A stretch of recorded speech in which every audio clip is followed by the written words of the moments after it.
தமிழ்நாட்டில் முதன்முறையாக நோய் தொற்று பரவாமல் இருக்க வேலூர் மாவட்டம் அடுக்கம்பாறையில் உள்ள மாவட்ட அரசு தலைமை மருத்துவமனையில் ஒவ்வொரு நாளும் ஒலிபெருக்கி மூலம் விழிப்புணர்வு ஏற்படுத்தப்பட்டு வருகிறது. இது குறித்த ஒரு செய்தி தொகுப்பை தற்போது பார்க்கலாம். மக்களுக்கு நோய் தொற்று ஏற்படாமல் இருப்பதற்காக மத்திய மாநில அரசுகள் பல்வேறு நடவடிக்கைகளை எடுத்து வருகிறது. குறிப்பாக மழைக்காலங்களில் ஏற்படும் நோய்களை தடுக்க பல்வேறு முகாம்களை நடத்தி விழிப்புணர்வை ஏற்படுத்தி வருகிறது. இந்நிலையில் தமிழ்நாட்டில் முதலாக வேலூர் மாவட்டம் அடுக்கம்பாறையில் உள்ள அரசு தலைமை மருத்துவமனையில் நோயாளிகள் மற்றும் பொதுமக்களுக்கும் நோய் தொற்று பரவாமல் இருப்பதற்காக ஒவ்வொரு நாளும் ஒலிபெருக்கியின் மூலம் விழிப்புணர்வு ஏற்படுத்தப்பட்டு வருகிறது. குறிப்பாக மழைக்காலங்களில் ஏற்படும் நோய்கள் மற்றும் டெங்கு காய்ச்சல், மலேரியா காய்ச்சல் உள்ளிட்ட பல்வேறு விதமான நோய் தொற்றுகள் எதனால் ஏற்படுகிறது, அவற்றினை தடுக்கும் முறைகள் குறித்தும் சுகாதாரத்துறையின் அறிவுறுத்தலின் பேரில் பொதுமக்களுக்கு விழிப்புணர்வு ஏற்படுத்த ஒலிபெருக்கி மூலம் தகுந்த தகவல்கள் தெரிவிக்கப்பட்டு வருகிறது.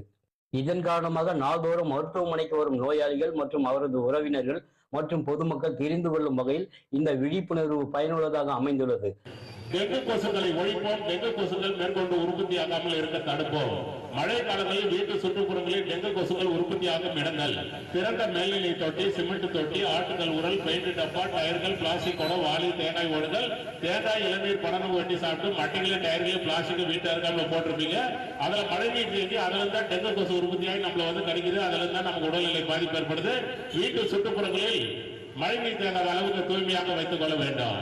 ஒலிபெருக்கியின் மூலம் விழிப்புணர்வை ஏற்படுத்தி வரும் மருத்துவத்துறையின் சமூக நலத்துறை ஊழியர் திரு மகேந்திரன் கூறும்போது, நல்வாழ்வு மற்றும் குடும்ப நல சுகாதாரத்துறை டெங்கு கொசுக்களை ஒழிப்போம், டெங்கு கொசுக்கள் மேற்கொண்டு உற்பத்தியாகாமல் இருக்க தடுப்போம். மழை காலங்களில் மழைநீர் தேங்கி டெங்கு கொசுக்கள் உற்பத்தியாகும் இடங்கள் திறந்த மேல்நிலை தொட்டி, சிமெண்ட் தொட்டி, ஆட்டுகள் உரல், பெயிண்ட் டப்பா, டயர்கள், பிளாஸ்டிக் குடம், வாளி, தேங்காய் ஓடுகள், தேங்காய் இளநீர் பன்னெண்டு வெட்டி சாப்பிட்டு மட்டைகளே, டயர்களே, பிளாஸ்டிக் வீட்டு இருக்காமல போட்டிருப்பீங்க. அதுல மழைநீர் தேங்கி அதுல இருந்தா டெங்கு கொசு உற்பத்தியாகி நம்மள கடிக்குது. அதுல இருந்தா நமக்கு உடல்நிலை பாதிப்பு ஏற்படுது. ஒலிபெருக்கியின் மூலம் விழிப்புணர்வு ஏற்படுத்தப்பட்டு வருவதை குறித்து வேலூர் தலைமை அரசு மருத்துவமனைக்கு வரும் நோயாளிகளும் பொதுமக்களும் கூறும் பொழுது, இப்படி என்ன ஏதுன்றது டெங்கு காய்ச்சல் பத்தி வராத நம்ம என்னன்றது இவங்க சொல்லி கொடுக்குறாங்க. எனக்கு ரொம்ப யூஸ்ஃபுல்லா இருக்கு. இதை கேட்டதுனால நான் 4 பேருக்கு சொல்ற அளவுக்கு அவங்க நல்லா யூஸ்ஃபுல்லா நம்மளுக்கு சொல்லி கொடுத்திருக்காங்க.